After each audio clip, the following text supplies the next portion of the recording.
Warning! The Dumb Talk podcast contains language that may not be suitable for younger audiences. Viewer discretion is advised. The views and opinions expressed here do not reflect those of Dumb Talk as a whole. Tonight's episode is brought to you by WOOF, the World Organization of Furries, here to assure you that Dumb Talk is a very pro-furry podcast. Remember, kids, be nice to the furries, or else your little pig boss might simply be inclined to fire you. Enjoy the show.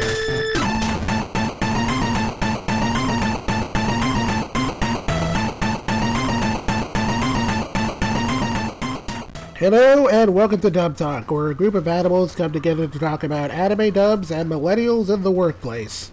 I'm your host, Jet the Sloth, and tonight I'm joined by Roots the Panda, Amon the Otter, I found a shiny rock, and Megan the Tiger. Death to the patriarchy. And tonight we're here to talk about the English dub to Sanrio's hit series Aggretsuko, otherwise brought to the West as Aggretsuko. Aggretsuko was originally aired on Japanese TV as a series of 1-minute shorts about a red panda named Retsuko dealing with various situations at work, and was later picked up by Netflix for a more serialized format with 15-minute episodes and a 10-episode season giving Retsuko a little bit more of a character arc. So, yeah, we're here to talk about animals. I thought we were here to talk about our fursonas. Okay, I suppose I probably brought that one to myself. Ding dong, you are right. Alright. Looks like Ben Diskin's not going to be the only one going on in a true adventure of discovery on today. God damn it! I can't believe Joseph Joestar is a fucking furry! That's what I was going to come up at some point tonight. That poor man. Alright.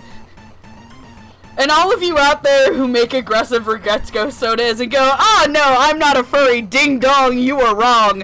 I bet you also denied yourself after The Lion King and Zootopia." Alright, so I guess we'll kick things off by talking about our ADR director and our scriptwriter. But before I do, there's a couple of interesting notes about this dub that I'd like to bring up. The first is that this is yet another Netflix dub being handled by an unfamiliar studio. This time it's the VSI group, who has actually had experience dubbing Netflix shows in other languages, but this is their first time doing an English dub for anime, and the first time their Los Angeles studio is being used. The other interesting thing is that unlike all of Netflix's other dubs to this point, this one is actually union, and features a couple of actors who we haven't heard from in a good while. So, with all that weirdness in mind, who would you call to direct such a strange production? Batman. Okay. Oh, damn it. Okay, well, Except for he's actually a bat. Okay, yes, well, you would call someone bat-related. You would apparently call Lord Dio himself, good old Patrick Seitz, alongside Assistant ADR Director Kristen Parati, with these two being responsible for both the directing and casting of the show, which is kind of a little bit of a rarity for California dubs since they typically have separate casting directors. And as far as scripts go, in addition to Patrick Seitz, we also have Christian Lamont. And fun thing, that in addition to penning the scripts, Patrick Seitz also wrote the heavy metal songs, apparently. So, Nice. There you go. Yep. So, Patrick Seitz, of course, is no stranger to directing anime at this point, and he has worked on such shows as Your Lie in April, Anohana, JoJo's Bizarre Adventure, and Girls Bravo, and he's also done scriptwriting for each of those shows.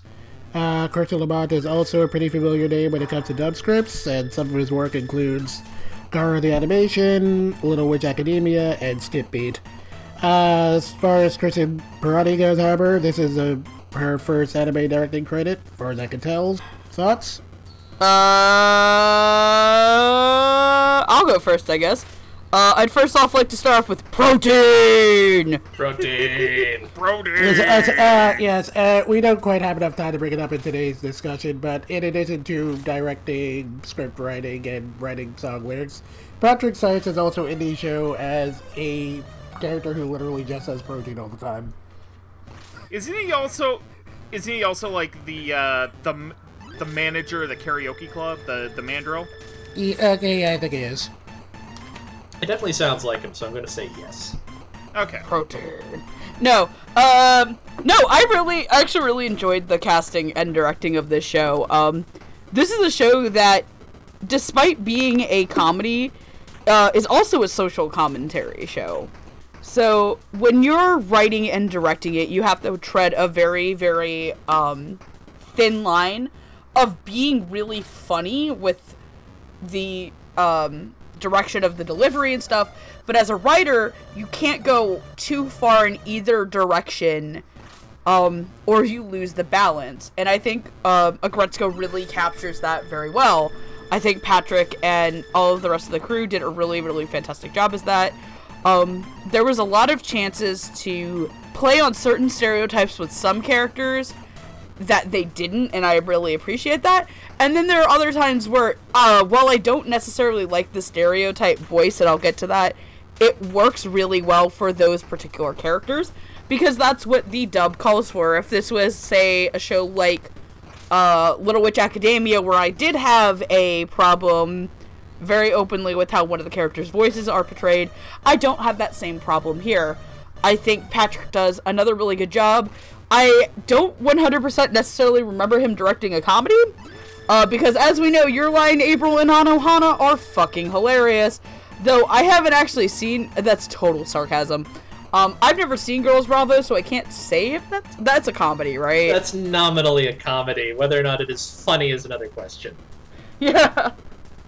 So, really good job there, and, in terms of the studio, I know when Jet said that this was a studio that doesn't handle 100%, English adaptations for Netflix, we're not gonna name names, but there's another show that some of us may be doing, thanks, Jet, that was, not a studio that we haven't really talked about before on Dub Talk, that got the chance to do a Netflix dub, and it turned out to be a flaming dumpster fire, covered in horse shit, dropped on the lawn of a certain house in DC, filled by a man who wears orange. Anyway, that being said, I'll pass it on. Roots? Yeah, so... I like the direction and script writing of the show, but I feel like... I don't know, it's a different kind of bite than the Japanese version, because there are cultural boundaries with a show like Aggretsuko that really, they're kind of hard to translate into something Americans would understand. I mean, Japan is a culture where you frequently have people who will literally work themselves to death. And this is... Aggretsuko is the kind of show that is trying to kind of poke at that a bit. Not in any sort of cynical way, but sort of... It's meant to, I don't know, jab at the rib of that corporate culture. And like I said, it's hard for that to be translated into something that can be easily understood by an American audience. So some things kind of had to be softened. I do think that it works. It just seems a little bit different. Okay, yeah, that's pretty fair. Amon? I also enjoyed this a lot.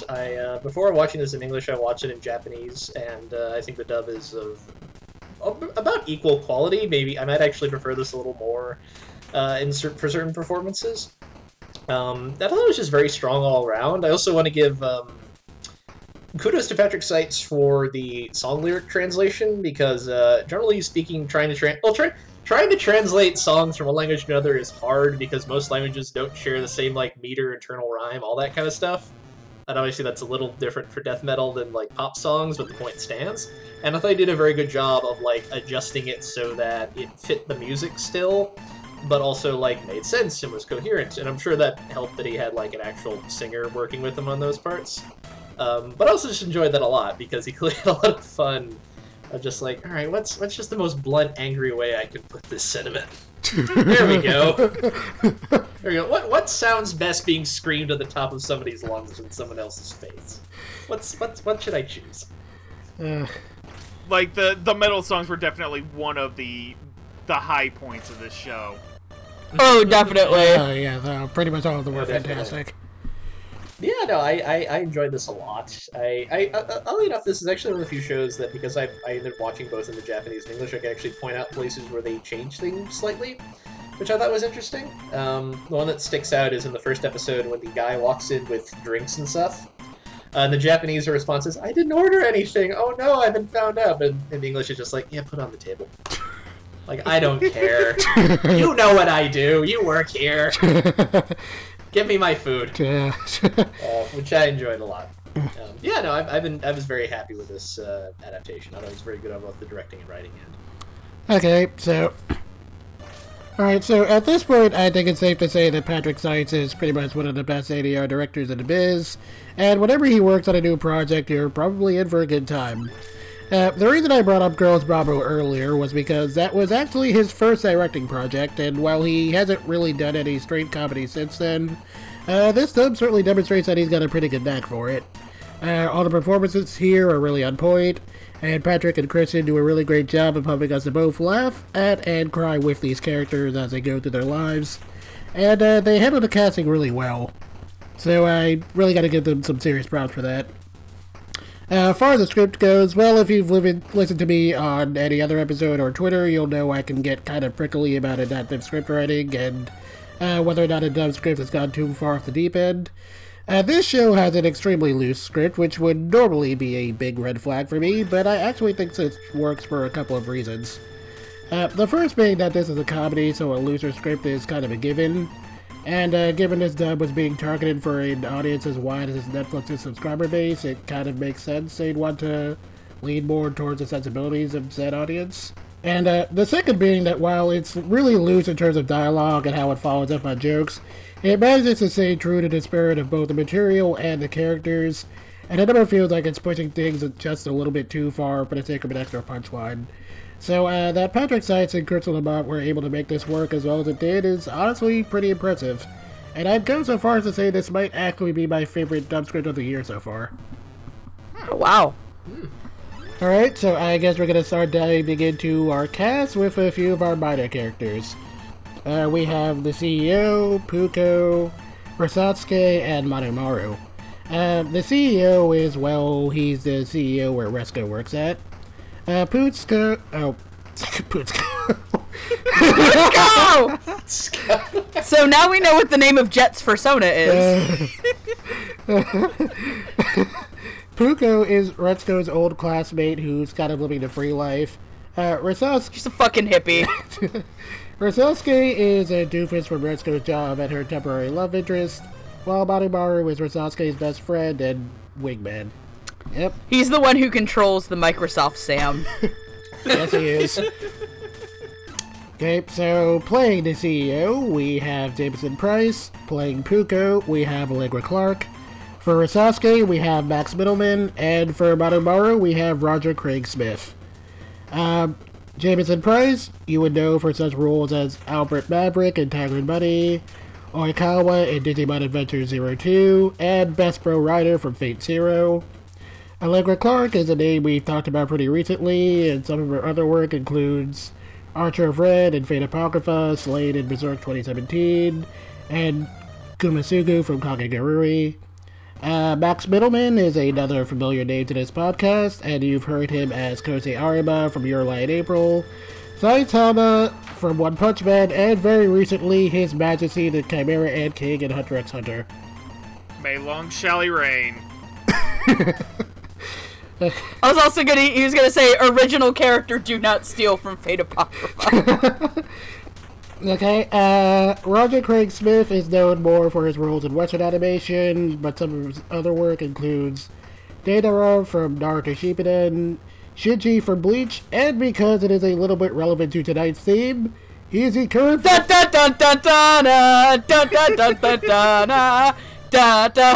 He is the current voice of Sonic the Hedgehog, keeping the furry fandom alive.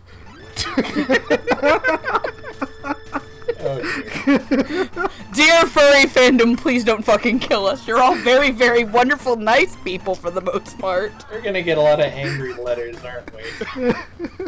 Alright, back in. I hope not. I stabbed No, a for con real, that's like one of our main draws is like we're really furry friendly and like Legitimately, they're can mostly we like, good can I people. just... Yeah, no, like, legit, man, if I had to ride into battle with, like, any group of con people, I would fucking ride into battle with the furries. Furries are, like, pretty fucking cool. They have a really good culture, they're very nice, they're friendly to children, they're very open people. Like, I'm not, like, we keep making jokes about furries, but we're gonna get to a very fun, interesting story a little later. Furries are, for the most part, very, very nice people. It's true. Legit, man. I played dodgeball, like, with a bunch of furries at a con once. They were great. Like, they were pretty bro. Like, kids would accidentally got hit in the face, and, like, they were the first people over. They're like, are you fucking okay? For the ones that would talk in their suits, obviously some of them don't, but... Yeah. Be kind to the furries, man. They're really cool people. Okay, so what are your thoughts on the actors, Megan? Now I've got to go from a PSA about don't be a dick to furries to talking about a furry dick.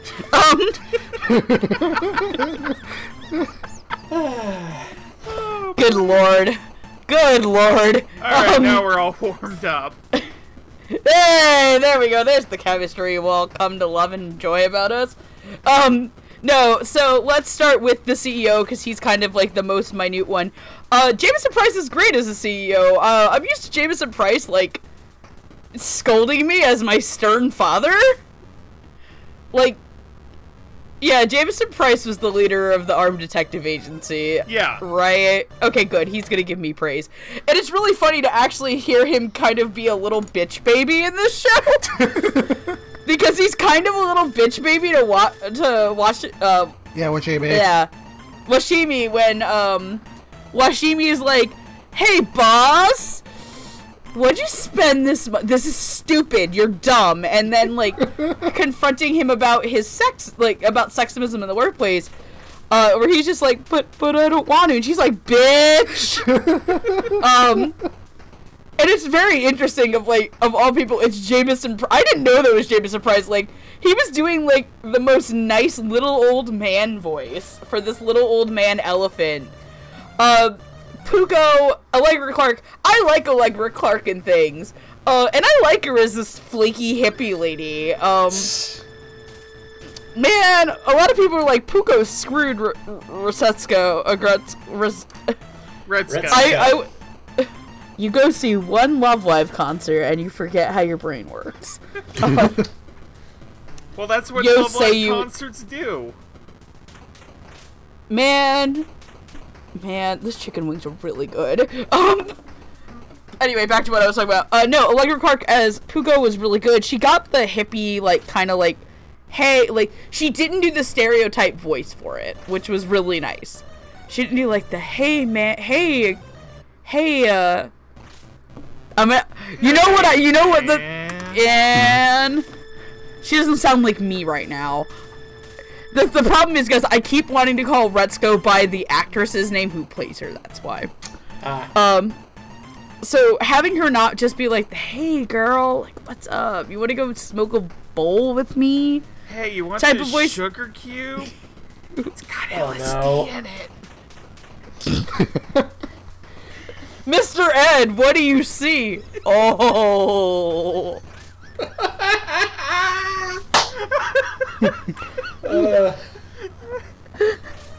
This week on the one, Mr. Ed trips balls.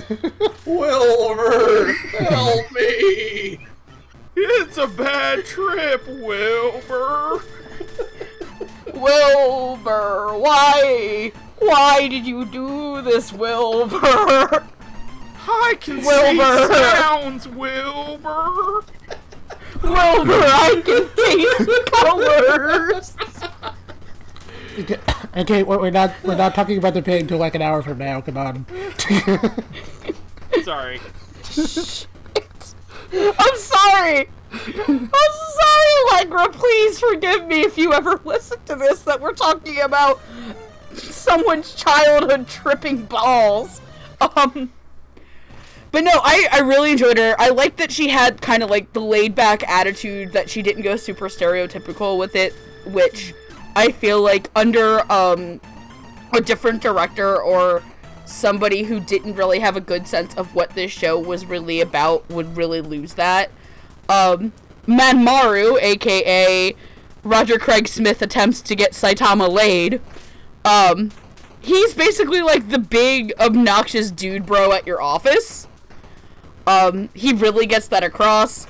But Risasuke. Oh, Microsoft Sam. He's the Microsoft Sam of people.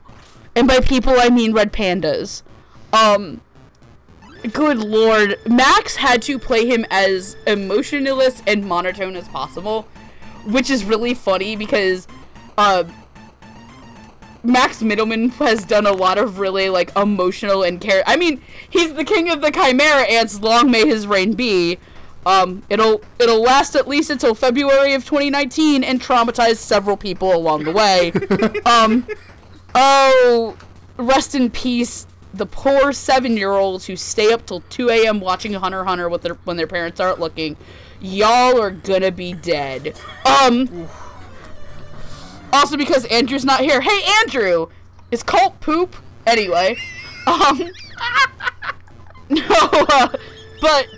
I really liked Risasuke, and I really like when he and Retsuko sing in episode 9. Yeah, I think it's 9. Oh, yeah. Mm-hmm. Yeah, and I like how he keeps the Microsoft Sam voice even when he sings. Oh, that was great. It's like, you are the space cadet from sales. You're the girl who threw up at the bar. Like, God, Max, like, he's such a good actor, and I love that he completely, like, just sells Risasuke's weird monotoneness. Risasuke is Microsoft Sam given body. Roots of Justice? Okay, so, the CEO, like, right before we started recording, I decided to restart episode 1, just to get a quick refresh. And it's kind of interesting seeing that, Jameson Price's CEO goes from this, like, very gentle, fatherly, authoritative figure in, like, the first couple minutes of the show, where he's talking to the new hires about, hey, let's all do our best.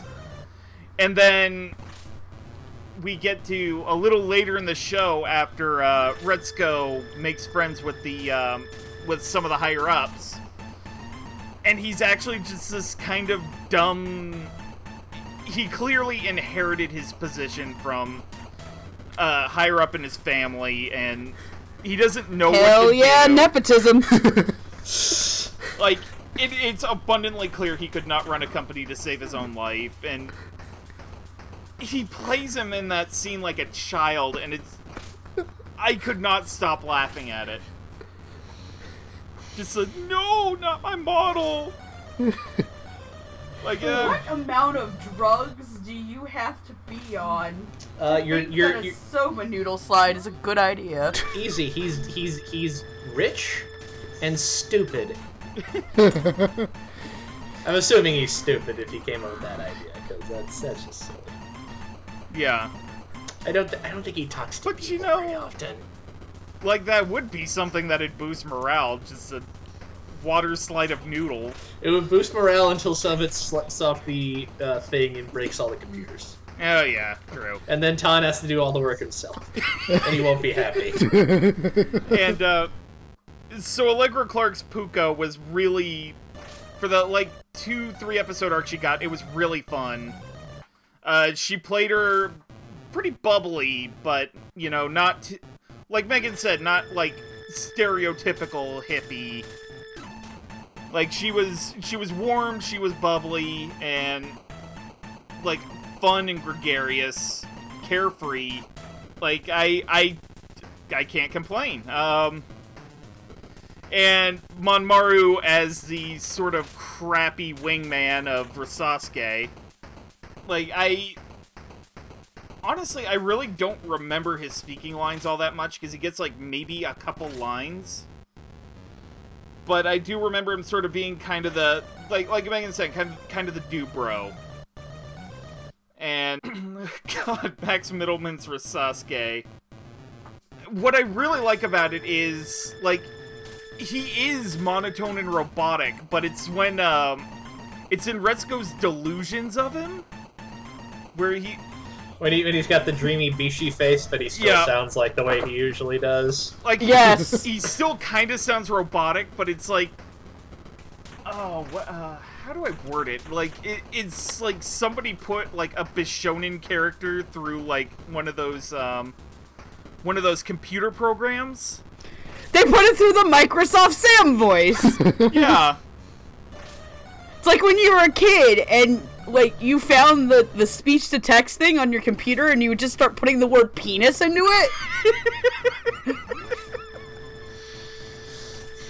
Or boobs. But yeah, like, both regular Risasuke and Retsuko's delusion of Risasuke were both played slightly differently. If you really listen, you can pick it up, but it was really cool. Can I say something really quick about Risasuke's Bishonen face? Mm-hmm. Yeah. So did anybody get really weird flashbacks to him? Like, to me, whenever he had the Bishonen face, he reminded me of Ichiya from Fairy Tail. Oh, God, I see that now. Man! Retsuko! Do you want to smell me? I smell my fingernails. Man! Chris Guerrero's gonna sue me. What was the character name? Ichiya, the guy from Blue Pegasus, who kept worst place harassing Urza. Ichiya, okay. Whoa, okay. Oh, it's that guy. Yeah, that guy. He looked like that guy with the Bishonen face. Oh boy. Okay. Yeah. And then remember, there's like a cat, Nichia, which is the cat with that face, which is basically Sasuke. The guy's not even 30. Some people grow up beautiful. Some people get beaten in a back alley with the ugly bat, and that's Ichiya. Ichiya's 29! I mean, you know Ichiya got the short end of the stick in Fairy Tail when the main villain Zeref drops panties faster. I mean, it's not like anybody on this episode thinks that Zeref's cute or anything or like that. Shut up. Okay, look, at least Zeref is hotter than fucking Jalal. Yeah, true. Anyway, back to your regularly scheduled furry program. But yeah, like, there was a little bit of duality. It was really fun. Amon, what'd you think? This is a nice set of characters I enjoyed. Jameson, I mean, the CEO is not in very long, but I did like his sort of blissfully... he's an adult, but he's also just kind of a petulant child that Washimi has to kind of keep in line because he's clearly terrified of her, which is a lot of fun. I liked Roger Craig Smith as Manumaru. He got that kind of, burly... He's trying to help out a pal, and he just doesn't understand that it's not going to work out. Like, give it a rest. No. I like her. It was a lot of fun as Puko for like the same reason you guys were talking about. She was very light, and she was very calm and relaxed. And I thought she played very well off of the Retsuko in their scenes, as far as just like you can kind of tell why these two are friends, even though they're very different people. But I think we all agree the highlight of this section is Max Middleman. For point reference, the last thing I saw him in was probably Persona 5, where he plays Ryuji, who could not be farther. Let Ryuji say fuck! Now he gets to say lots of other swears, just not that one. But yeah, he could not be farther away, and I enjoyed the way he could just be so funny while saying so very, very little, with so little inflection. Boy, it sure is cold out. I'm fine. It's a good thing I brought this jacket. And he doesn't even, like, offer her the jacket when she says she's cold. No, look, the man is very happy with his 8 million plants. He doesn't need social skills. He's got all the company he needs. Alright. Yeah, no, Max is great in this. Props, sir. Okay, so I don't have much to say on Jameson Price, since he's just kind of there, like you guys were saying. But he was pretty funny, and watching him try to dance around the whole situation with Retsuko being harassed felt very true to life. Maru was also just kind of there, but hey, we don't really get to hear Roger Craig Smith much in anime these days. And the man's obviously very familiar with comedy, so it was nice he got to show up here, and he played the part of the whole jockish dude very well, and you know, you could really tell he's just trying to look out for his boy. Allegra Clark as Puko was a lot of fun, since it really helps to demonstrate how crazy her rage is, and she got the whole slacker attitude off perfectly. But one of the things I really appreciated about Puko was that while she does kind of come off as pretty irresponsible, I also appreciated that they show she's mature enough that, you know, she respects Retsuko's desire for a stable life, and she knows she wouldn't be able to pursue her own dreams if there weren't people like Retsuko putting up with crummy office life, so I thought that was a pretty good touch. It made the character feel a little bit more real. Maximum as Sasuke was very interesting, since he didn't really get to emote much or do anything particularly funny, but he managed to make Sasuke sound as dry and dull as possible without being distracting, so that was pretty great. And it was very amusing learning that the man actually has a pretty solid singing voice. Sasuke himself is just kind of a wet paper bag, but he served his purpose pretty well. And I appreciated that instead of, you know, just making him like a fragrant jerk, he's literally just inconsiderate enough to give the impression that Retsuko kind of needs to ditch him, and it's great when she figures that out. So everyone here was basically pretty spot on for what they needed to do, and they really did a lot to make most of these characters memorable. And with that, I guess we're good to head on to our next section.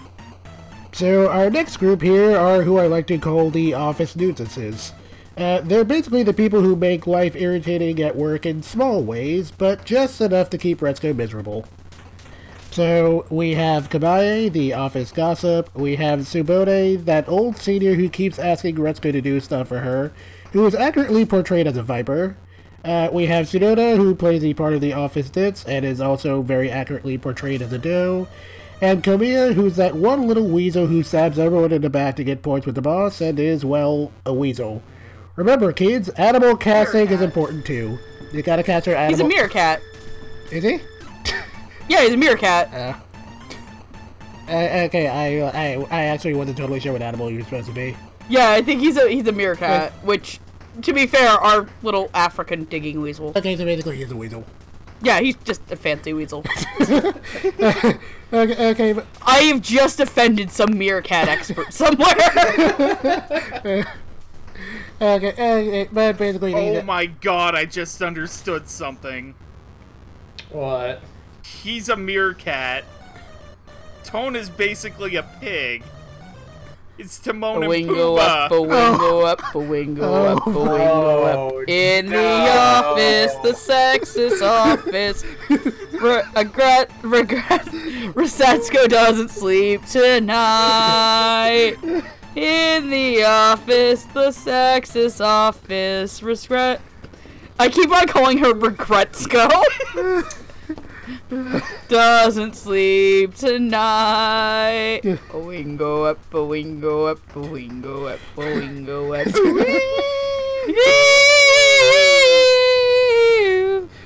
Hey, bump away. That's not the genre featured in this show. Okay. Wrong time. As long as Disney doesn't find out we're good. Oh! Okay, so I guess we need to probably talk about who these actors are. So for Kabaye, we have Misty Lee. For Tsubone, we have Deborah Cardona.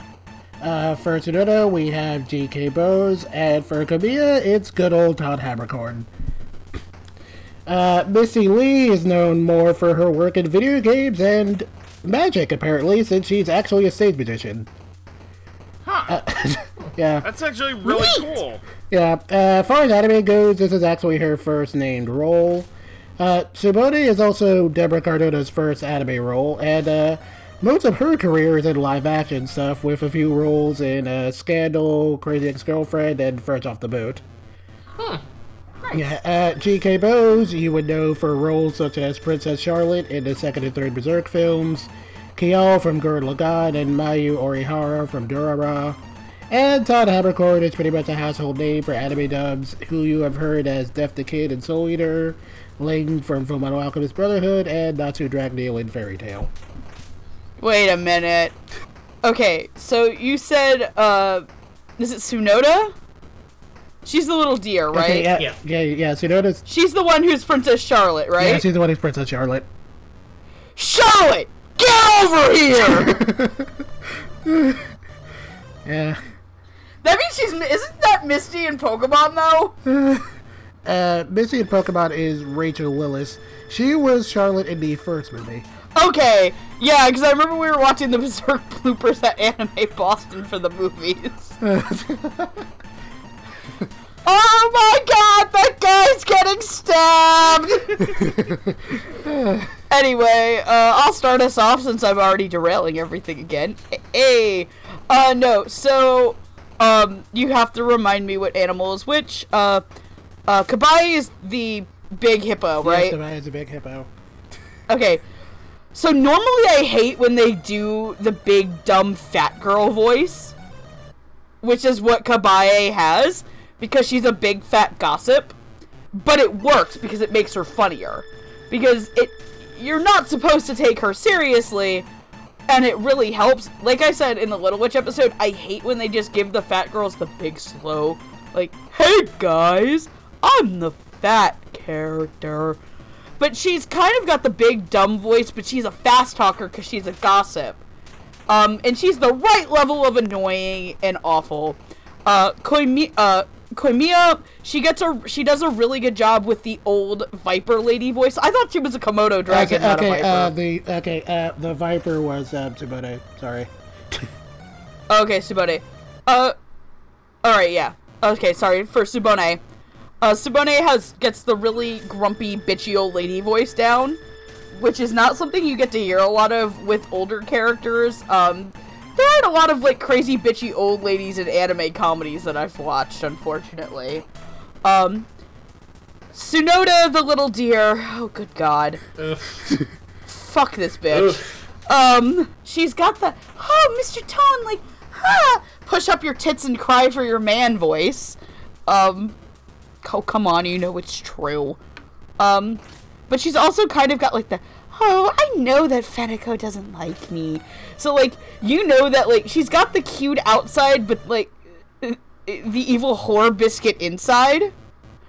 Like, you know that she's pure Satan evil, like Kyubey on the inside, under that, cute little deer outfit, which I really enjoyed in, the performance. And, oh boy, I love punchable Todd Haberkorn characters. Come here, Reject Japan Timon. I'm just gonna call him Reject Timon here. Reject Timon himself is annoying. And he's and he's obnoxious. The inclusion of Todd Haberkorn's performance brings him from, like, obnoxious, but yeah, I can deal with him, to, man, I really want to punch this guy in the face. Which is perfect for the character. Todd Haberkorn's really good at chewing scenery. And all four of these characters easily chew scenery for anything they're in, but they don't ever overpower the main cast, which is really, really great. Because I feel like if they were a little bit too obnoxious or not obnoxious enough, you'd really lose a lot of it. So good job to all four of them. Okay, Roots? Alright, I have to mirror what, Megan said on Kabaye.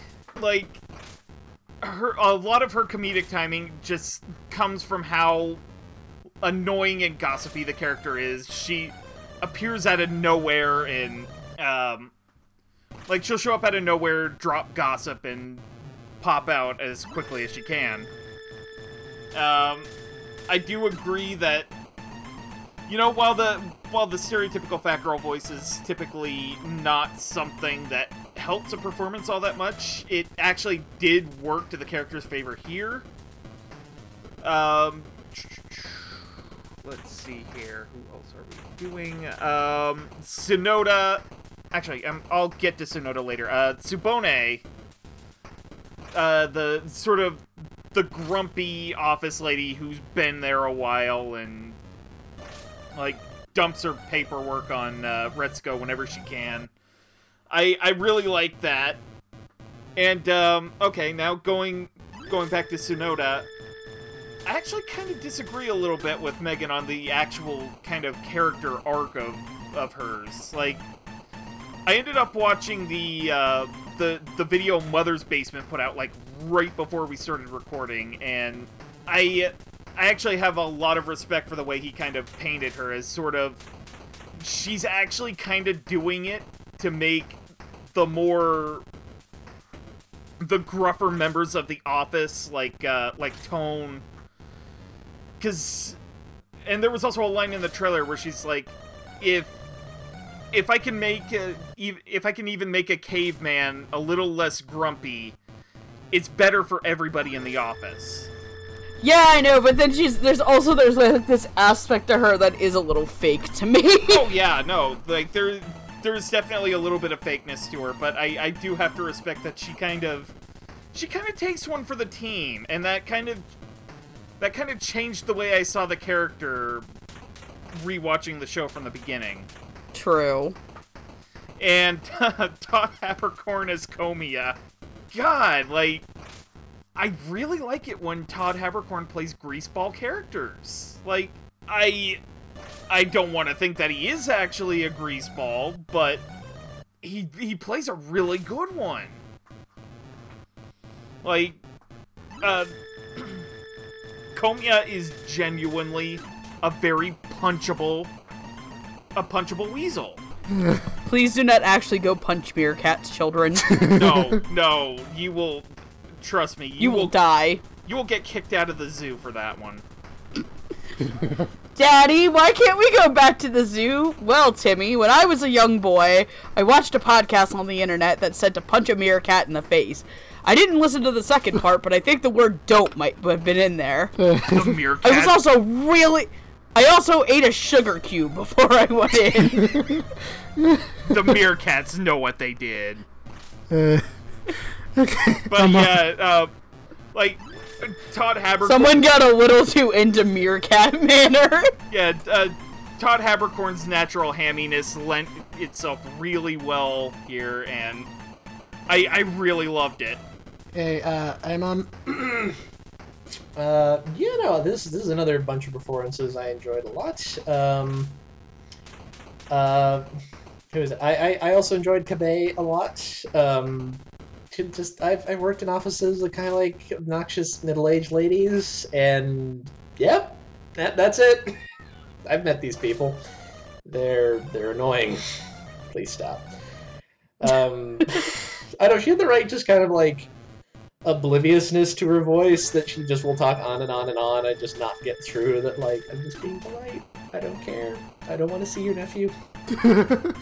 Also, she had probably my favorite joke in the show, which is that the last episode she was definitely on vacation and definitely wasn't spending the night in jail for corporate espionage, which I really enjoyed. Secret agent man, secret agent man. Because, like, he's stealing all your numbers. The way the Japanese actress plays it, it sounds like it might actually have been a misunderstanding, but in English, like, no, it's very clear. She was definitely caught doing corporate espionage. And is definitely trying to cover her ass, and I find that like, delightful. as gossipy as she is, I'm not surprised at that in the slightest. Nope. Time to... We here at Konami have not sent a sleeper agent into Nintendo's headquarters. We do not have a track... We here at Konami have not made a Guillermo del Toro robot to spy on Hideki Kojima. But, isn't that right, Guillermo? Yes, sir. I have an Oscar. Wait a minute. Guillermo has 2 Oscars. He always mentions that fact. Anyways. Never find this, Guillermo del Toro. Never find this. But if you do find it, hey! We're big fans. Yeah, Misty Lee was delightful. I enjoyed Deborah Cardona Subone a lot, for the same reasons. I thought she just got a lot of that kind of, like, nasty, like, I have just a little modicum of power over you, and I'm going to abuse that for all it's worth, aspect to the character. I also really liked, Caitlin Goldis Fenico, just for being just so nakedly awful and self-serving. Just terrible. And so mean. Ugh. It's like, you're wearing sandals. I think you're on. You're talking about the deer, right? Sorry. Yeah, That's Sonoda. Sonoda's the deer. No, that's Sonoda. Thank you. I have my notes. I'm looking at the wrong part of my notes. Sonoda, who was just the same thing of just like, oh, you're wearing sandals. Isn't that cute? Bye. Gonna steal the elevator from you. Schadenfreude. Fuck you, lady. That's what stairs are for. At least she's wearing her comfy stairs shoes. Yeah, no, Jakey Bowles was a lot of fun as that, and Todd Havercorn, he's very good at playing Grease. I long for the day where there's an anime that has an actual used car salesman in it, so they can just cast Todd Havercorn in it and give him the role he was born to play. Before we move on to Jet, hey guys, because I know the other 2 of you have watched Shiki. This is his character from Shiki's Persona. Oh no, you're right! Actually, I don't know. Komiya's a little too competent to be his character from Shiki. Like, this is true. He at least got far enough in life to be a brown noser. The Shiki character is not that smart. Yeah. This is true. But yet that Shiki character made it pretty damn far. That's true. You are otherwise totally correct, though. This is definitely his persona. Alright. So I don't have too much to say about Missy Lee or Deborah Cardona since their characters are just kind of there, but both were very funny and they played their parts pretty well. I mean, I liked how you were saying how Deborah really played up having, just a little bit of power over Retsuko, and that was really fun. I mean, between the 2, I'd probably have to lean a little bit more towards Missy Lee as Kabaya, though, since, again, that whole secret agent punchline was really great, and I really wasn't expecting that one. Todd Havercorn is no stranger to comedies at this point, and while this wasn't, like, among some of the funniest stuff he's done, he certainly did make Komiya sound like an annoying little weasel. And it really made me want to see the guy get some kind of comeuppance, even though I know that wouldn't happen in real life, because that whole thing where he kind of sells out Retsuko to Todd, that was just like, really, man? Oh, yeah. He's that type of yeah, that's right, he's that asshole in the office. Yeah. Yep. Oh yeah, have we mentioned I'm like the only person who currently works in like a corporate office? Yes, this is specifically why I wanted you on this episode. I'm not saying what company I work for, I just work in a corporate office. My team is pretty funny. I will tell one work story at the end of this that involves Shrek. Oh no. Oh boy. Oh boy. Not in that way, you freaks! I didn't think it would be that way. It's just, what good can come from this? Okay, Anyways. yeah, so, the one I really want to talk about, though, is Tsunoda, because the show really managed to change my impression of her as it went along. In the beginning, like Meg was saying, she just kind of came off as pretty ditzy and mean, and J.K. Bowes did a really good job of playing up that fake innocence. But when Retsuko actually got to sit down with her and ask her for advice, we learned that she's actually pretty honest about how much of what she does in an act, and she does it believing that if she sucks up to Tom, it'll make him a little bit less grouchy and, just make everyone's day a little bit more bearable. And that made her a lot more likable to me. And it helps that, like, after we learn about this, both the character and J.K. Bowes' performance become a little bit more down-to-earth, and, while she still puts on the whole cutesy act when she needs to, we also see that, she knows how to be blunt when she needs to. And it's really great when you can see different sides of a character like that, and she played it up really well. It was a lot of fun. Mm-hmm. Yeah. Okay, and with that, we are done talking about the office nuisances, and it's time to move a little bit higher up the corporate ladder. The reason why you Yes! watch this show.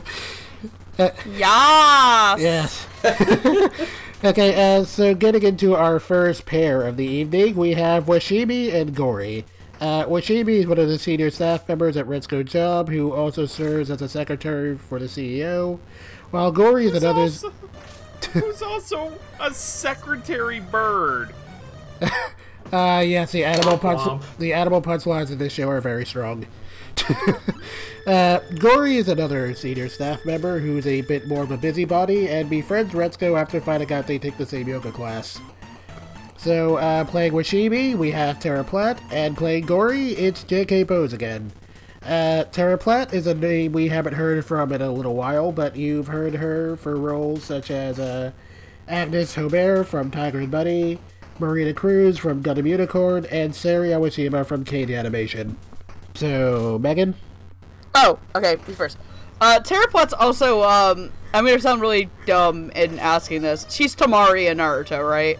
She's Tamari in Naruto. Okay, that's about that's who I'm most familiar with. Okay, wait, have you ever played Persona 3? No. Okay, because she's like Neo Joe-sama. She's like Neo Joe-sama in that game, so... Oh, okay. Right. Yeah. But yeah, no, I love Washimi and Gori. Like, oh my god. I'm gonna start with Gori. Gori has some of the funniest lines in the show to me. One of them being, man, this baddest bitch in the office walk really hurts my back. Like, I lost my shit the first time I heard that. I love when she gets, the message from Protein! Like, the vision from Protein. And when she's like, ooh, like, she is, like a teenage girl stuck in a grown woman's body to me. And one of the things I appreciate is that even though she's a gorilla, they didn't try to go, like, I'm trying to word this as nicely as possible. They didn't make her a Tyler Perry caricature with her voice. If you know what I say. Yeah. You mean a comical, over-the-top caricature of a black woman? Yes. I never felt that personally with her. I felt like she was just a giant, like, lady child in this nice big corporate body who's like, oh, Retsuko, you're in love! Retsuko, I'm gonna come to your house and look through your stuff. Like, even though she's like this big corporate lady, she is the child. And she meshes so well with Tara Platt's, like, kind of quieter, sterner secretary bird voice. Like, I think it's in episode 9 when Retsuko goes on the date and they're at the karaoke and they're singing about the song in the mountains. She's like, it just, that is, like, to me, like, the best encapsulation of them as, like, a comedic duo at points, where it's like, yeah, I don't know the worstest. Oh, everyone knows the worstest. Yeah, no, this is lame. I didn't think it was, like, there's such a childishness to Gori and then such a maturity in Tara Platt's Washimi.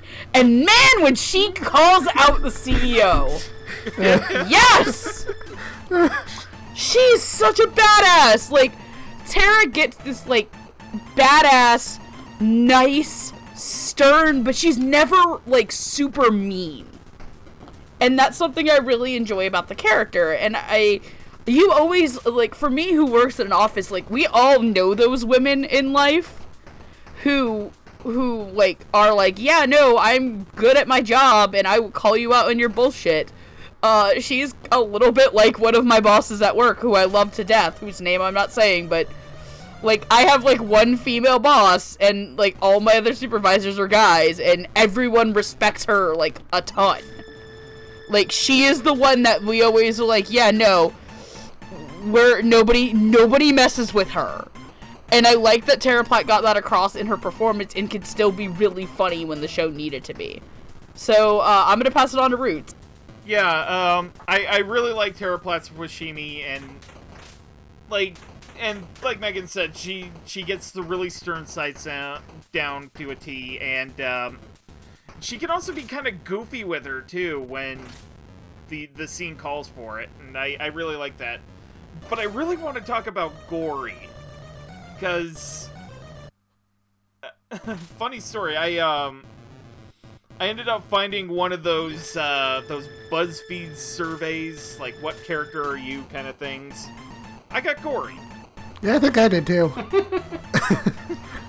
Which kind of makes sense, because she's trying to put off this air of professionalism when she's at the office, but then after she's off work and she's, you know, interacting with Retsuko and Washimi, she lets out a vulnerable side that's really kind of refreshing. Like, she is incredibly insecure, and she wants to see her friend succeed as well. And, like, GK Pose really kind of got the character nailed to a T, and I really like the performance here. Like, it's probably one of my favorites in the show. Because it gets a serious side of her down. It gets sort of the goofier moments, and then this insecure part of her.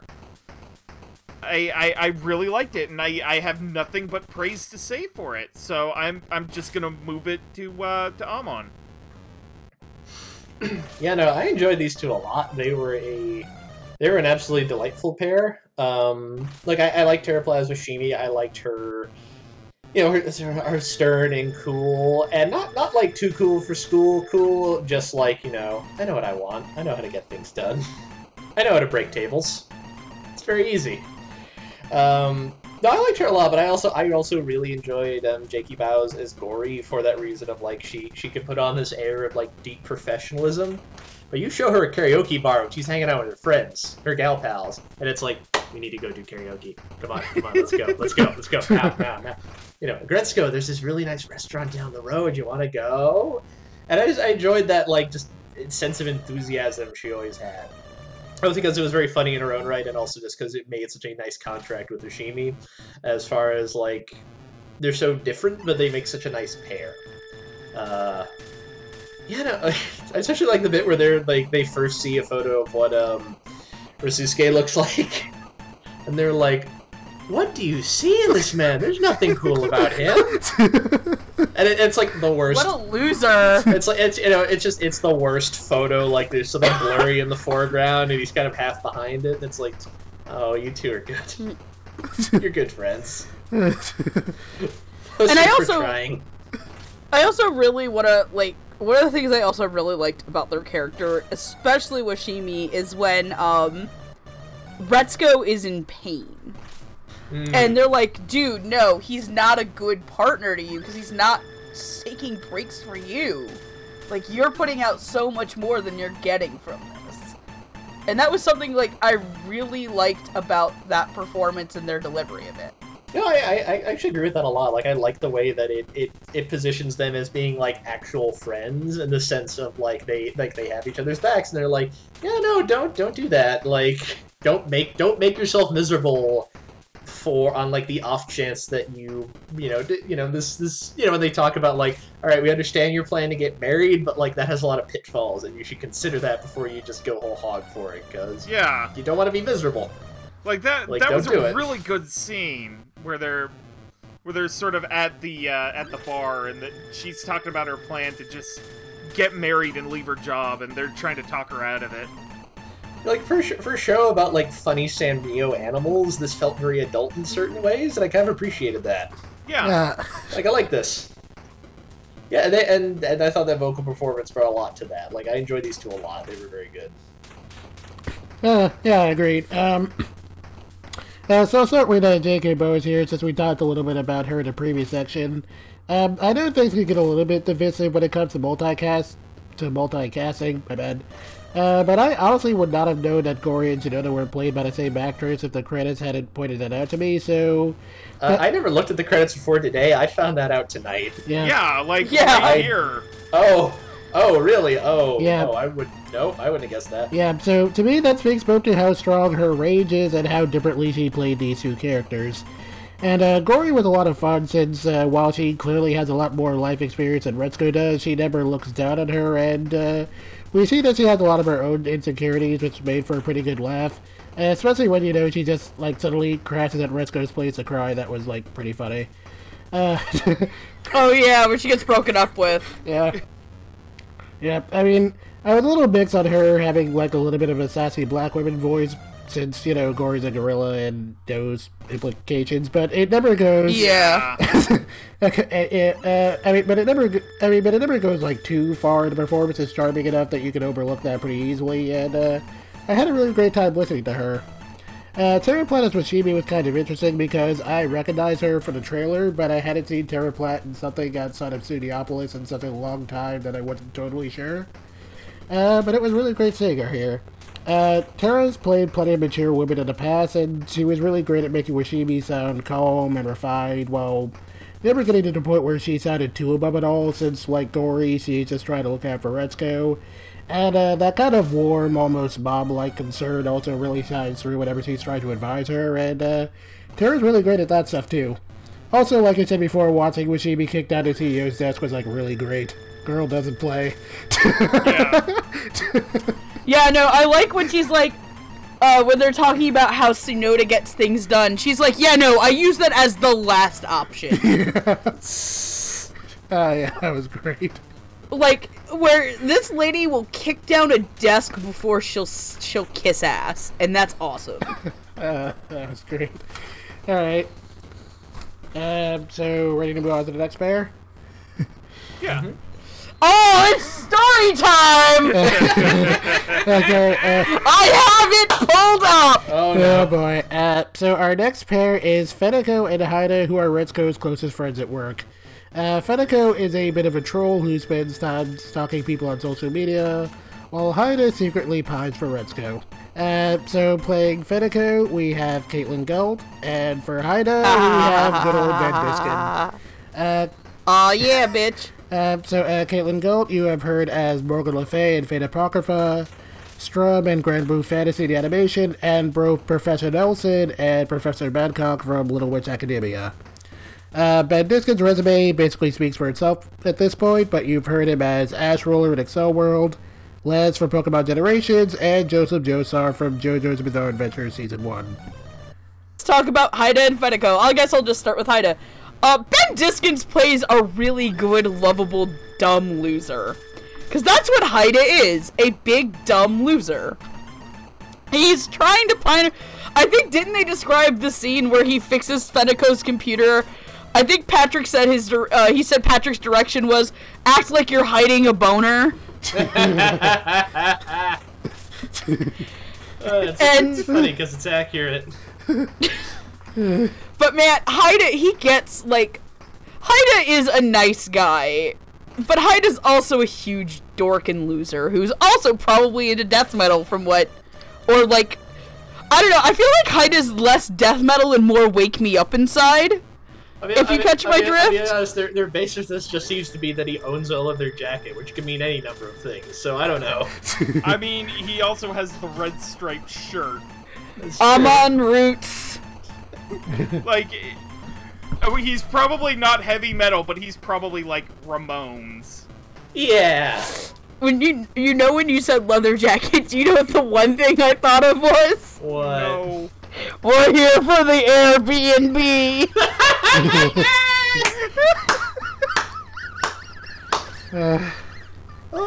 You're not gonna be there for it, Amon, but when we're all down in Texas at the Airbnb, I'm telling him the story. Oh no. Be sure to film it. Oh, of course we're gonna film my death. We gotta do it for the Vine.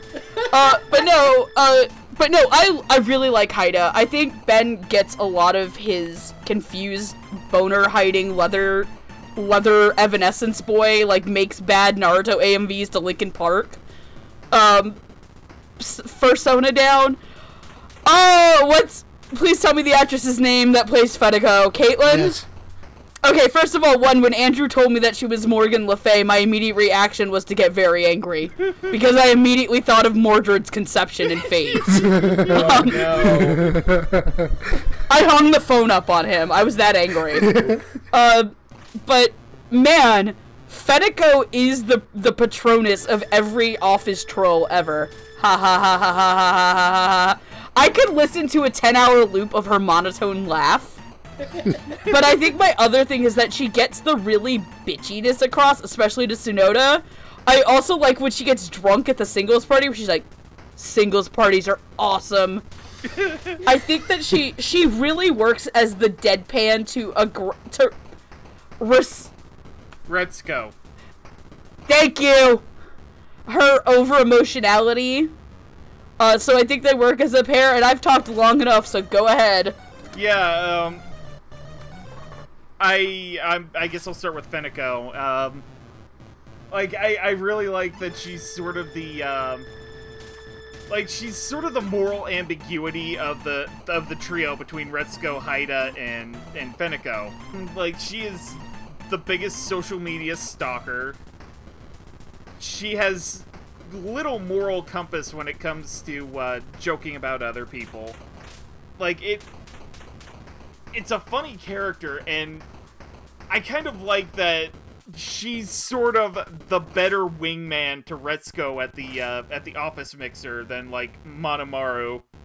Because she's just like, oh yeah, pay attention to the exits, if anybody starts creeping on you, get out, you know, that kind of stuff, before she's told that it's just an office mixer. Like, that... I really like that scene, because it just kind of shows, like, the comedic timing of both Caitlin Galt and GK Bowes. Like, I really liked it. And, God, Ben Diskin is Haida. I identify with this character, like, so much, because he is such a dork. But you're more successful than him, technically. This is true. Hello, I'm right fucking here! But, surprise, kids! Yeah. For those of you who don't know. Yeah. But, like, it's kind of funny that you talked about the story of Patrick Seitz and, like, how he told, Ben Diskin that the scene where he's fixing Retsuko's computer, it's basically, he was asked to, play Haida like he was hiding a boner. Like, that's funny, because it makes a lot of sense. I was gonna say, you want to know what my favorite apparent Patrick Seitz story is? Is that when they were recording, I think it was Your Lie in April, he just had a little sign that said, "Less suck, please." Oh yeah, I remember that tweet. Patrick Seitz is a good dude. But I love just how Ben Diskin plays Haida as, like, this lovesick loser. I don't even want to call him a loser, because he's, like, a really, really good guy, and it feels like he's eventually going to... If he doesn't end up with Retsuko, he's eventually gonna just find somebody who makes him happy. I like that. Okay, Amon? Yeah, no, these two were a hoot. I also liked Caitlin playing Feniko. Just, you know, she's a good friend, but she's also kind of blunt. just not mean, but like she'll rib you when you've earned it. When you put your foot in it, she'll point that out and laugh at you mockingly. Yeah.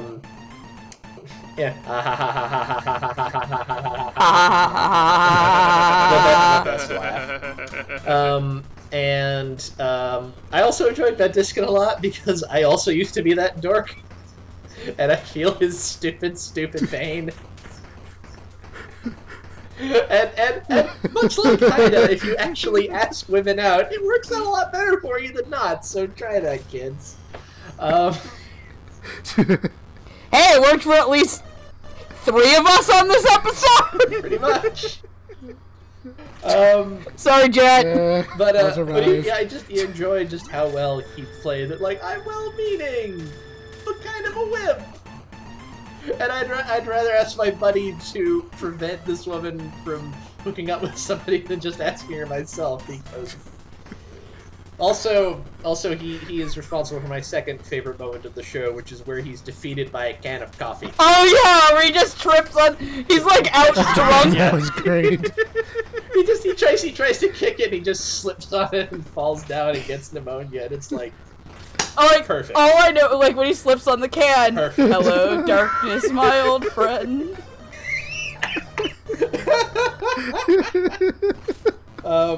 Friend.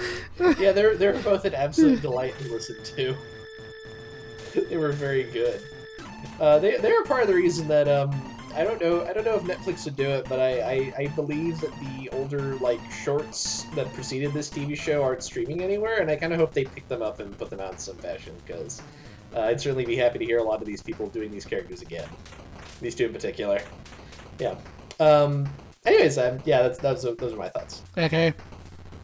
So I haven't heard too much of Caitlin Galt's work. I heard a little bit about Little Witch Academia, and that made it clear she has some pretty good range, and this basically cements that since her Fenico doesn't really sound like either of the characters he played in that show.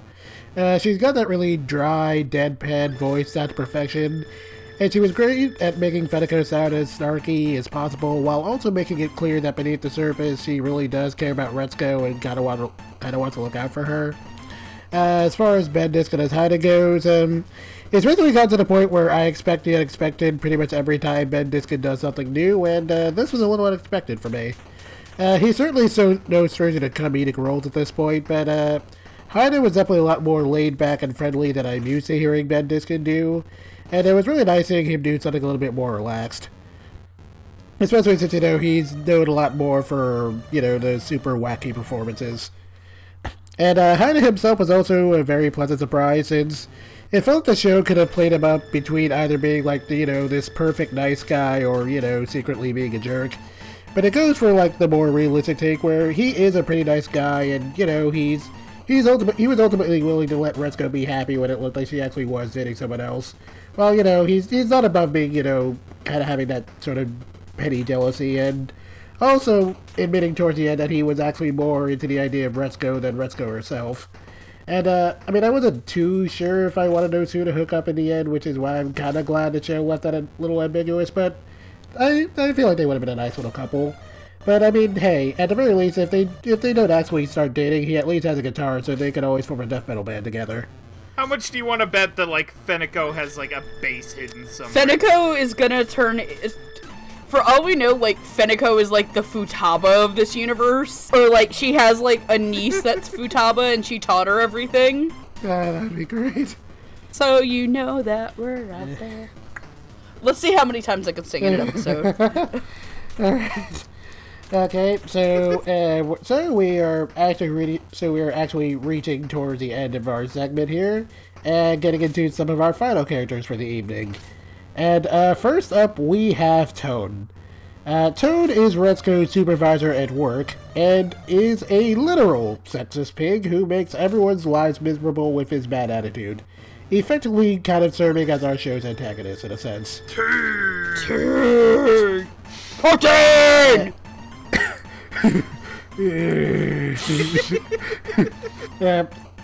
So anyway, Toad is played by Josh Petersdorf.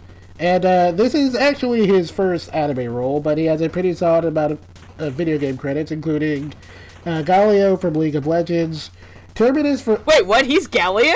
Yeah, apparently. He's Terminus from League of Legends. From Paladins, my bad. And funny enough, because Hardy brought this up to me, he's Roadhog from Overwatch. Oh, wow. Fuck Roadhogs! Fuck Roadhogs! That's really cool. Fuck Bastion! Fuck Junkrat! Fuck Roadhogs! Megan. Fucking grabbing me with their fucking hooks and kicking me in the face. I just want to shoot things down as Diva, you assholes! Megan, do we have a lot of Overwatch feelings? I used to main Roadhog for a little while. Okay, so on our first date you insult my gotcha look at the dinner table. Now you're a Roadhog main? Anything else you want to reveal tonight? I was a Roadhog main. Keyword there, was. Who did you switch to? I really don't have a main now.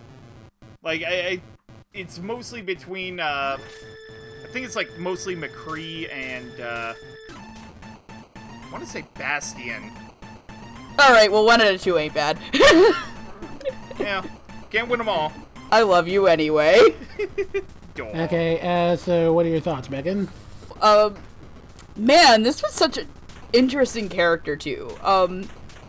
Josh does a really good job at, first of all, the rap battle. Yes! There's a rap battle with Roadhog. So for any of you, like, people who make, like, dumb YouTube poops of Overwatch, you now have infinite fodder.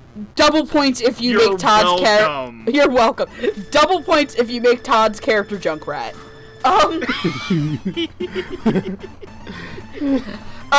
just more amazed to know that he plays Galio. I play more League of Legends than I do Overwatch, and Galio is a very fun, kind of actually dude bro-y voice, which is what I'm used to hearing him more as. But he plays a really complex character, actually. And it's really easy to write off Ton as just the stereotype of a sexist pig, because he is a literal sexist pig. But he's also a sexist pig that has some points sometimes. Like, I don't agree with him at all in the scene where they're at the office party where the rap battle happens, where he's like, I'm just so used to back in my day, this was the way it was, and now you kids these days have it so easy. It's like, yeah, no, just because that was... And he kind of has, like, that old, like, your old drunk uncle voice in that scene. But here's the thing, your sexist old drunk uncle is fucking wrong. But to me, the scene that I think kind of sold me on the complication is when, it's the end of the quarter. And I guess Retsuko is making tea. And she's still in that lovey-dovey state about Risasuke. And at that point, he's called her basically useless. He's like, we're down 4 members if you count Calendar. But she's making tea, and he, I think of all people, is actually the one that snaps her out of her lovey-dovey days. Where he's like, we all come to work to do the best that we can to get through this together. And he's the one who says you can't give more than you put out. That's just not work efficient. And she's like, you know, you can be a good person sometimes. But it doesn't excuse the fact that he is a literal sexist pig who is harassed, I just want to call her by her actress's name! We'll get to it soon. Almost there, Megan. Retsuko! Retsuko! I just want to call her by her actress's name! You can almost do it. I can almost taste it. Tastes like chicken.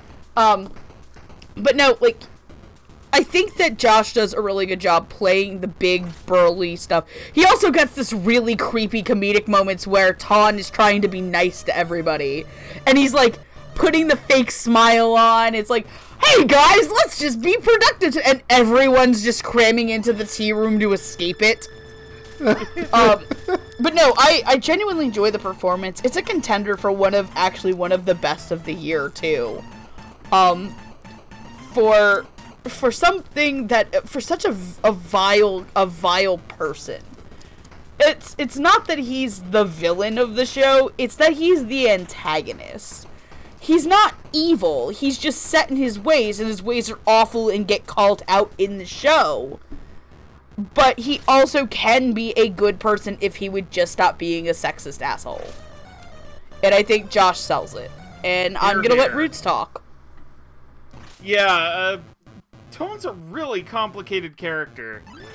I really like Josh Petersdorf's performance as Tone. I think he gets sort of that grumpy old man personality through. But then, like, those brief moments of brevity, like during the office party, and when he's trying to snap Retsuko out of her lovey-dovey funk, like, there's still a little bit of humanity in there, and it's really interesting, like, how he projects his voice in those moments compared to You know, when he's yelling out, T!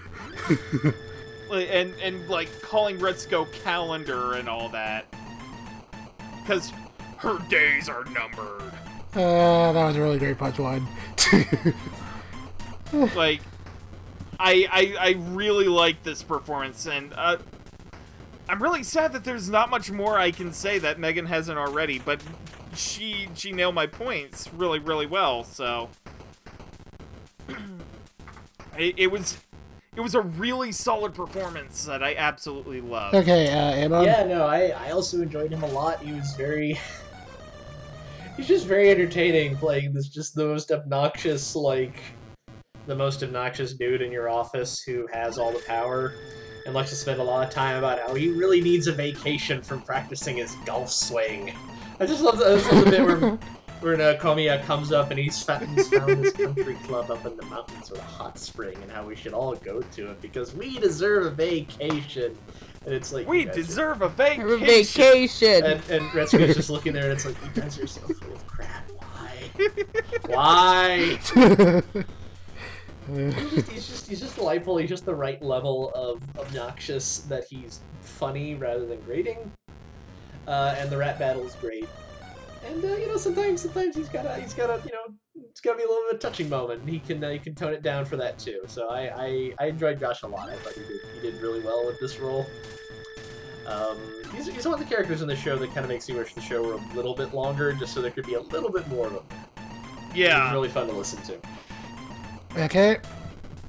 So obviously I'm not super familiar with Josh Petersdorf since I haven't, played League of Legends or Overwatch. I know I suck. But gotta say, this was a really strong first impression. He was really great at, making tone sound as gruff and unlikable as possible, while also being pretty funny.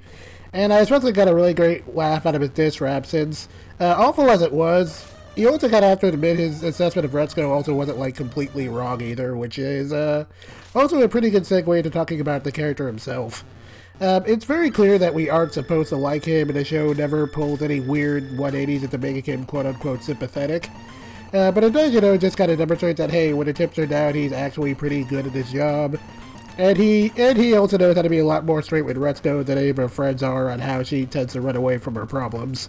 And it goes a long way towards making him feel a little bit more human, while also, never straying away from the fact that, hey, this guy's kind of a jerk. And it really speaks to both how well... Still working on Aggretsuko. Oh. So it just really speaks to how well both the character is written and how great Josh's performance was. Since he was really great at playing both sides of that character. So it was really well done. Yeah, no, Andrew kept calling me, and I was just like, dude, we're working on this! Oh. So, everybody, let's take the time to do everyone's favorite activity, tasteless jokes at Andrew's expense! What do you have for us tonight, Megan? Well. I can't, well, you know what? Normally we make tasteless jokes at Andrew's expense, but today we're not, because as of the Friday before we recorded this yesterday, we're recording this on May 12th, Andrew graduated college. Woo! Congratulations, I'm surprised you actually can read something beyond a picture book. You have to admit that was a little too. Yeah. He can read manga. That's more than pictures. That has words, too. We're sorry, buddy. We love you, man. We love you, man. Congratulations. He's actually really talented. He made a movie. It's really funny. There's a line in it that actually pretty much almost destroyed me. Have you guys seen his movie yet? I have not had the chance to. I haven't been able to finish it yet, but I got about halfway through. Did you get to the part where they're outside the office yet, Roots? I don't think so. Okay, it's during that. It's a very funny joke about the band Queen. Okay. But yeah, also, Jet, before you move on, don't feel bad about never having played League of Legends. I'm there because it's Stockholm Syndrome at this point. Okay, that's a pretty good segue, because it is time to talk about our final character of the evening, and the spirit animal of millennials herself, Retsuko. Yay! I can finally use her actress! Okay, so Retsuko is a red panda who hates her job and her overbearing boss, and chooses to vent her frustrations through death metal karaoke sessions. And playing Retsuko, we actually have two individuals. Since, like we said earlier in the podcast, the death metal songs were actually dubbed into English, and a separate singer was hired to do them. So for death metal Retsuko, we have Jameson Boaz, who has one other named anime credit as Hoomer Aizawa in Gundam Thunderbolt, and is, primarily known for his work in music. And for normal Retsuko, we have one Erica Mendez, who we have talked about many times on this podcast, and who we know as God Freaks from Hunter x Hunter, Ryuka Matoi from Kill la Kill, Haruka Tenjo, aka Sailor Uranus from the Viz redub of Sailor Moon, and Nico Yazawa from Love Live. Nico! Nico,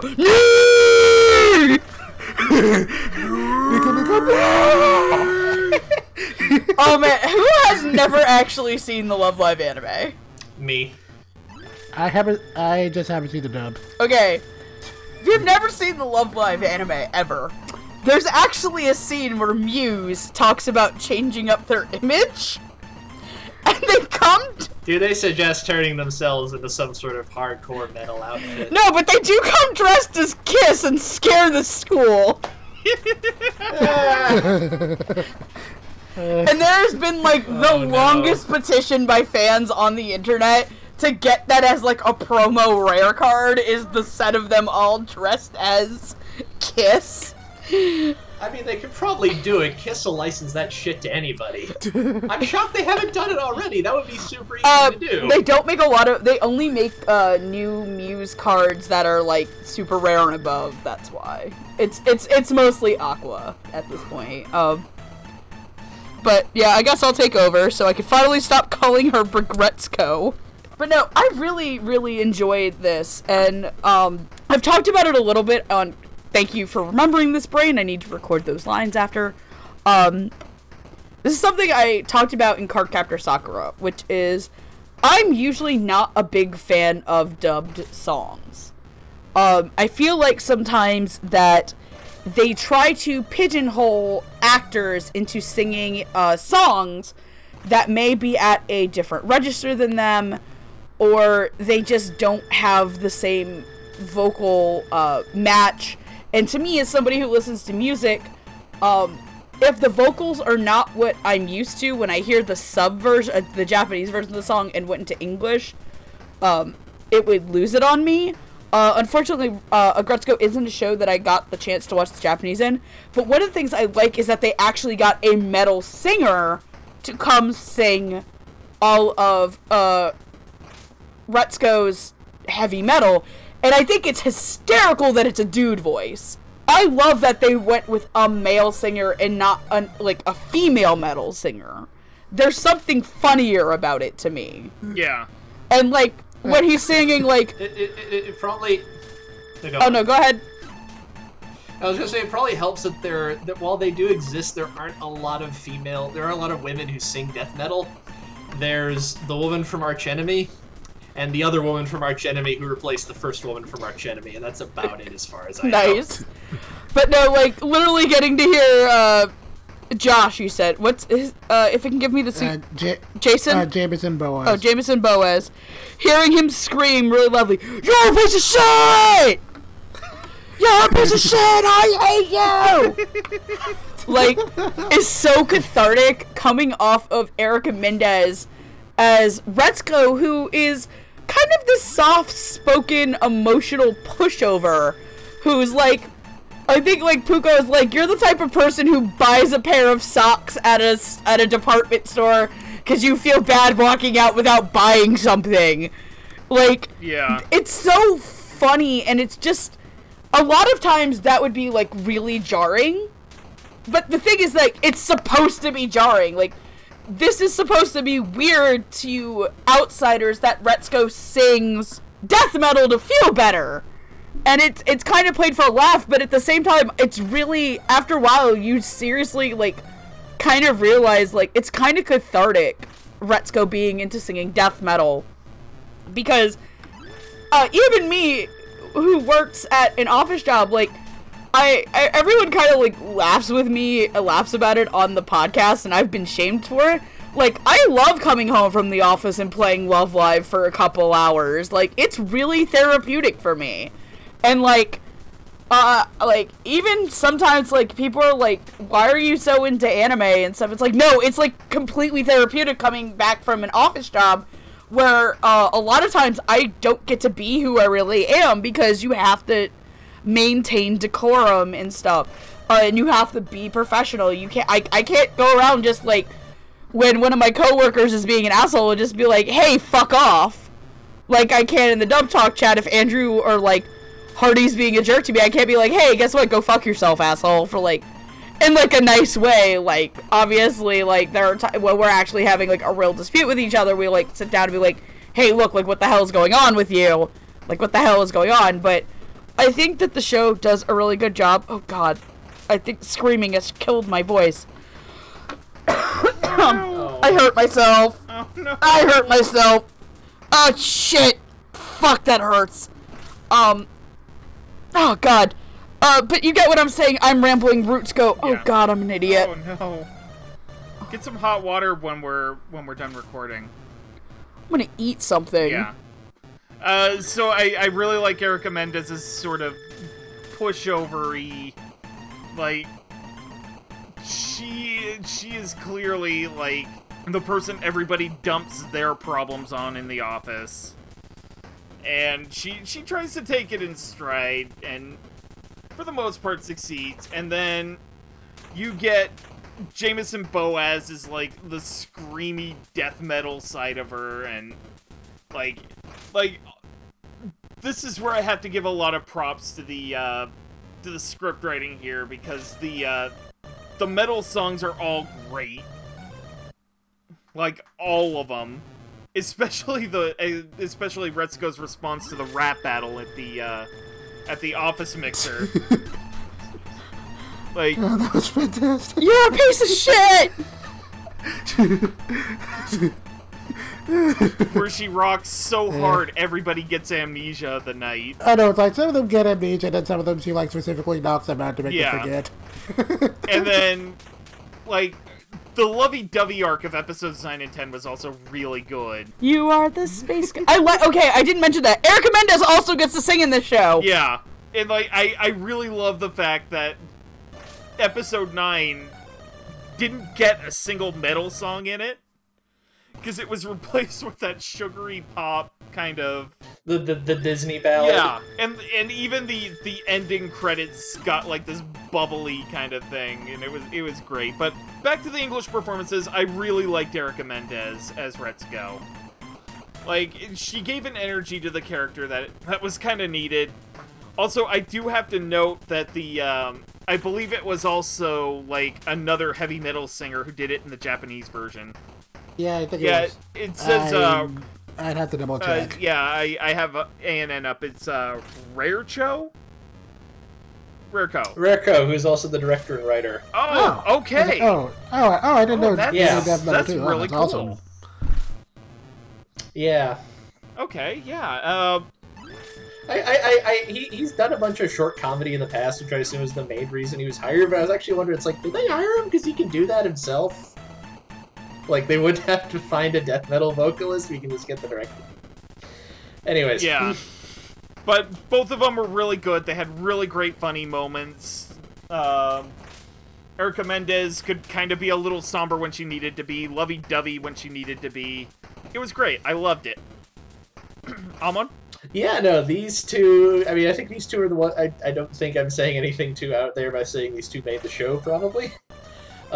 Erica's just delightful.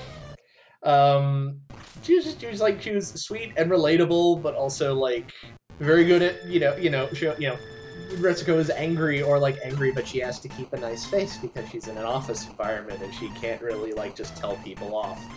I particularly like the bit where, Tsubone's, like, hassling her for, like, getting something wrong, and she's, like, stapled this photocopy of her happy face to it, and she's like, da-da-da-da-da-da-da, and Erica is just like, well, if it was that important, why didn't you do it yourself? It was weird, that's, like, so seems so quiet and innocuous and gentle, but it's probably the most cunning thing anyone has said up to that point. It was just really well done. I thought she was just perfectly cast in this role. I thought she brought a lot to it. I think the fact that like this is like I think she's been key to a lot of why this show has done so well, and I think has actually reached an audience outside of like the typical people you would expect to watch this show. So I give her a lot of credit for that, and I'm also very impressed by what Jameson Boaz was doing, partially because like I said, I watched it in the Japanese. And a lot of time I was watching it, like I don't really speak Japanese, so I was often wondering, how necessary are the subtitles here? Like, if I spoke Japanese, could I understand anything that's being sung here? Because usually when I think of death metal, it is not a genre that's big on lyrical clarity. It's big on noise, but not necessarily, like, being explicitly understood what the lyrics are. And I was actually very impressed that Jameson was able to attain that intensity, but you can understand what all the lyrics are without any trouble. Like, which helps, because they're hilarious. Yeah. And it would be a really shame if that was hidden behind it being, a little too growly. And I thought he was good.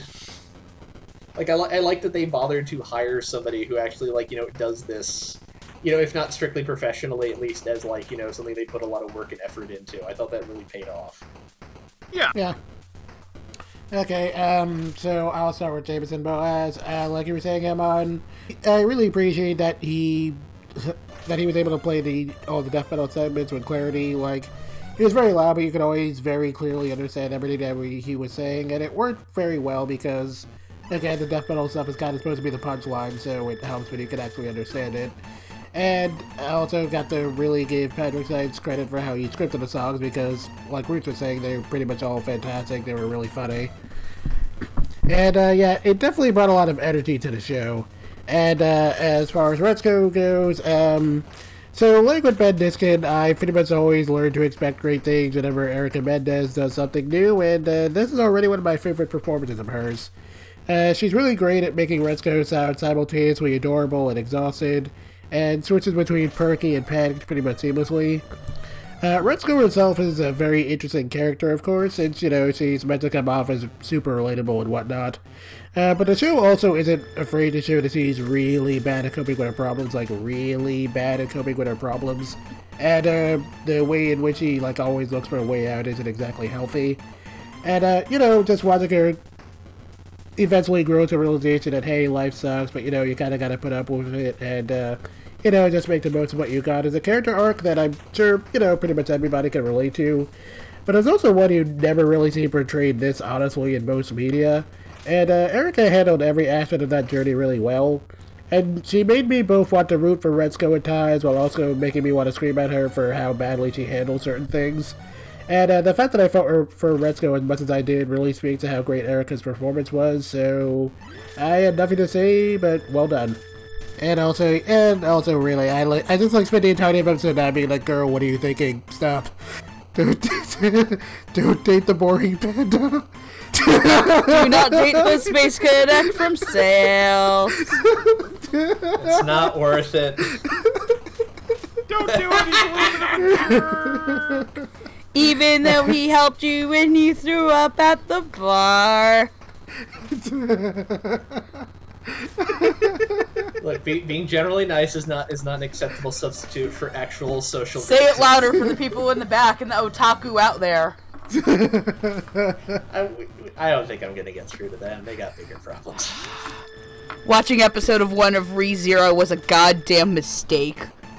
No, Subaru, you don't like her because she's attractive. You like her because she was the first person who was fucking nice to you, shallow kiddie pool. Alright, so I guess these are the segues. I need the final thoughts, so Megan? I really enjoy this dub. This is a dub that's really accessible for a lot of people, especially for a Netflix dub. It's comfortable enough that it's got some stereotypical voices and jokes, but that's kind of the charm of it. And this is a show I've actually been suggesting to people at my office who aren't anime fans, that they can watch it and laugh along with it, and it has really good quality. Like, this is a show that is going to get really popular. Like, even when I was out for dinner one night at Firehouse, because there's a Firehouse subs near my work, a lot of some of the employees were actually talking about Aggretsuko. Like, they were like, have you watched this thing called Aggretsuko? It's about a red panda girl. Like, this is something that's going to probably blow up as a cultural phenomenon in America, hopefully, because, hey, it's a thing on Netflix, and it looks cute, and a lot of people are going to watch it, and I think it's the writing and the direction of it really captures a sense of Japanese office culture, but it also makes it accessible to Americans, because we've been in a lot of these situations. So good on the team, and awesome job. Okay, Roots?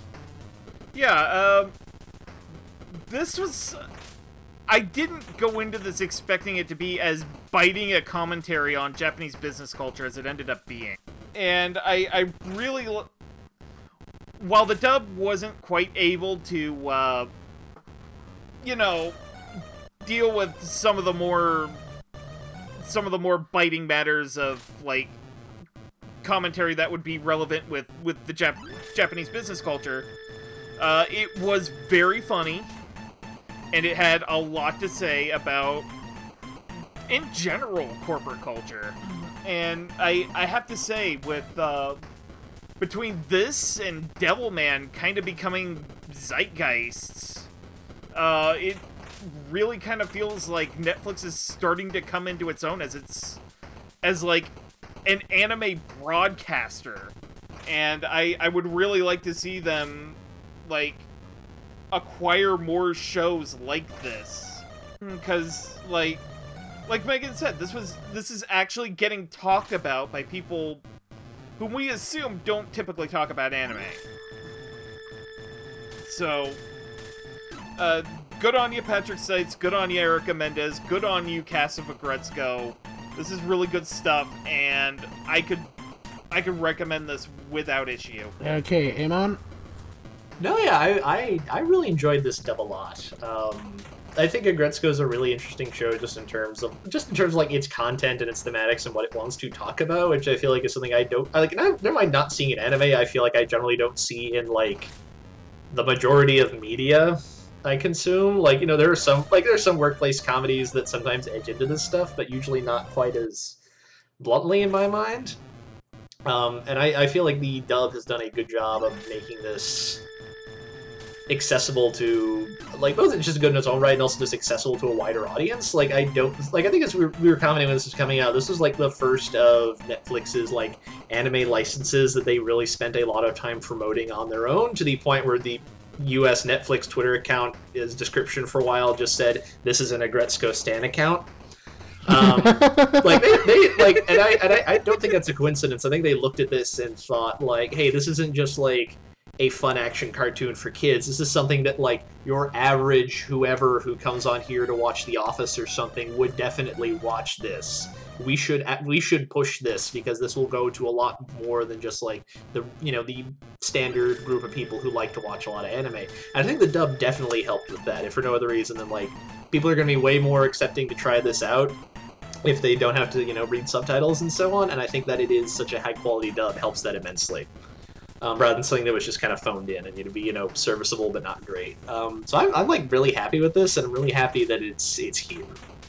Yeah, like props all around. This is a really great, just a wonderful dub. Okay, so I gotta say, I really was not expecting to like this show as much as I ended up. I came into it expecting, a cute but probably harmless comedy about office culture, and I walked away with a much more honest depiction of said culture than I was expecting. In addition to, some gender politics stuff, millennials versus baby boomers, the ins and outs of how we escape from our problems. A bunch of very adult matters that, we don't really see talked about that much, and frankly, much of anything. And the fact that you can blow through this show in literally under 3 hours and get so much out of it that's pretty incredible. And it was definitely helped a lot by its fantastic dub.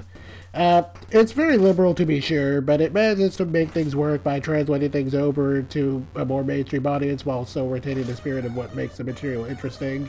And the result was really something to behold. If you told me going into this that this show is going to be one of my contenders for one of the best of this year, I probably would not have believed you, but, well, here we are. And I gotta give some serious props to both Patrick Seiss and Kristen Pirati for putting together such a stellar cast. This is really great. Alright. Okay. Do I get to tell my work story now?